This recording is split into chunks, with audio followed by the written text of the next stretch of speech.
To a certain degree, though, yeah, but to a certain degree, you can't stop yourself. No, that's why they're unconscious. Yes. But the intent is if you're doing the seduction technique, if you're magnifying it all, because you definitely want to... Following it up with phone calls and spending lots of time with the person. If it's subconscious, then really you're not aware. You're just attracted to this person for whatever reason. And you're doing it without a conscious mind. It's only later maybe that you'll think about it. Yes, the ordinary guy will do that, but the player will do it. He'll do it squared. You want to. You have.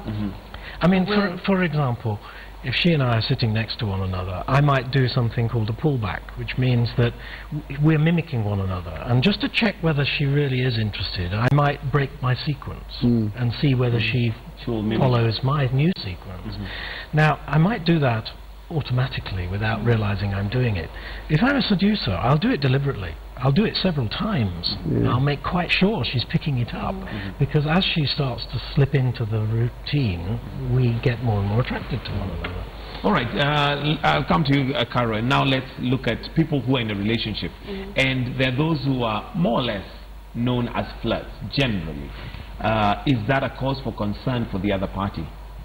Okay, first of all, remember we talked about the unconscious bit. Yes. So like there's some women who may be known as flirts just because whenever they're whenever they're around other men, they'll play with their hair or play, but it's completely unconscious. It's something they just do because most of flirtation is nonverbals, right? So it's something they just do when they're around men. They don't want to attract undue attention. So that's okay because you're not in control. It's wrong when the will is there, when the intent is there. When it now comes to the intent. Yes. You want to go further, have more conversations, spend more time. You know, there's certain signs you look for, yeah?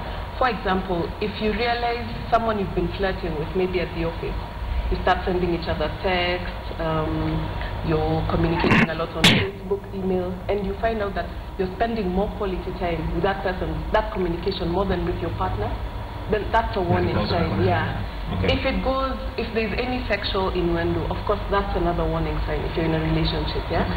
If you're flirting in a manner that you would not be comfortable to when your partner is present. You know, there are times you can be a group of friends and there's playful flirting, but your partner is there and it's nothing, it's something small, it's a game, yeah?